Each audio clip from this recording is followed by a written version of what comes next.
Whether it's magical haircuts or a weapon wheel which allows you to pull an RPG out of your backside, GTA isn't exactly known for being a realistic franchise. This creates the question of whether Rockstar will take the same approach in GTA 6 or they try something new and make the game feel more grounded than ever. In today's video, I'm going to talk about some immersion enhancing features that I'd like to see in the game, as well as some things that I think would be too far and ultimately ruin the fun. However, before I begin, I would like to thank the one channel member that we currently have, Lulu. Thank you so much for your support, and if you'd like to become a member yourself, you can do so via the link in the description.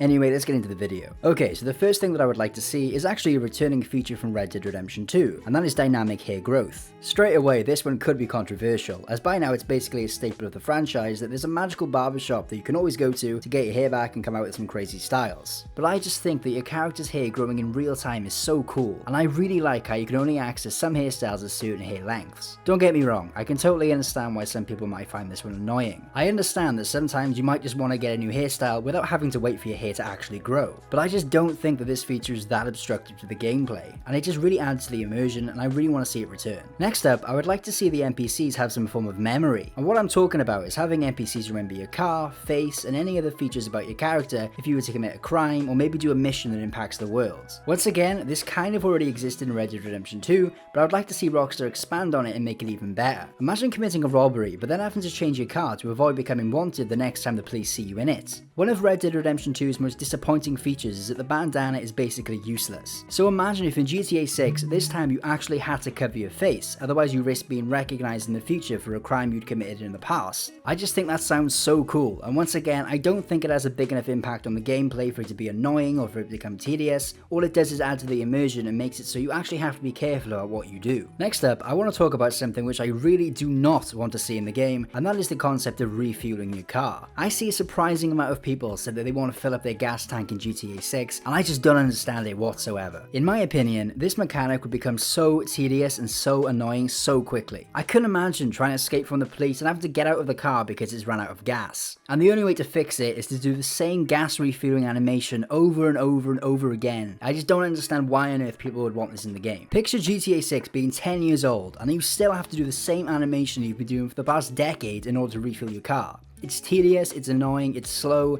it's just a really bad idea, and I don't understand why anybody would want it in the game. I could maybe see it working if the gas tank lasted a long time, but then what's even the point? I just know that this would get old so fast and it would obstruct gameplay too much, so yeah, this idea is a no from me. Another feature which I hope isn't in the game is having to clean your weapons. This of course was in Red Dead Redemption 2, and whilst I think it worked for that game, I think that would just be incredibly tedious in GTA. The most important thing that Rockstar has to achieve is to create a perfect balance. They don't want to go too far in the direction of making GTA too realistic to the point where it's annoying, and I think this feature could cross that line. Once again, it did work in Red Dead Redemption 2, and that's the only argument I could see as to why it could potentially work in GTA 6, but I just think that because Red Dead 2 is such a drastically different game, just because something worked in it doesn't mean that it'll also work in GTA 6, and I think this is an example of that. I'm also not sure whether you could even class this as a realistic feature, as in Red Dead 2, all you have to do to clean your weapon is to just take out a magic handkerchief and wipe it over a few times. So yeah, I'm not too fussed on this one. However, I do think it could potentially work if it was to be done right, but I'm just not sure. Let me know what you guys think in the comments. Moving on, the final thing that I would like to see is actually having to be careful about where you can hold out your weapons. This is a bit of a weird one, and I haven't seen many people talk about it, but I think it'd be so cool if you couldn't just walk down the street with an AR in your hand. Of course, this is GTA, so you're gonna do it anyway, and don't get me wrong, I don't think you should get like a 5-star wanted level for it, but it'd be quite cool if NPCs were to comment on it, say they were scared, or tell you to move along, or maybe you may even get a 1-star wanted level if you don't listen. So yeah, that's just a little fun detail I wanted to throw in at the end. I think it'd be cool to see, and I honestly do expect it. To conclude this video, I want to give my final thoughts on the approach that I think Rockstar should take. As I mentioned before, the most important factor is that they manage to strike a good balance. They don't want to make things too realistic, but they also don't want to make things too goofy like they may have been in GTA 5 or past GTA titles. This is a chance for Rockstar to really revolutionize the way the GTA is played, and I really hope that we see some of these features today, but I also hope they don't go too far, like including refueling and other silly mechanics that would only alter the gameplay in ways for the worse.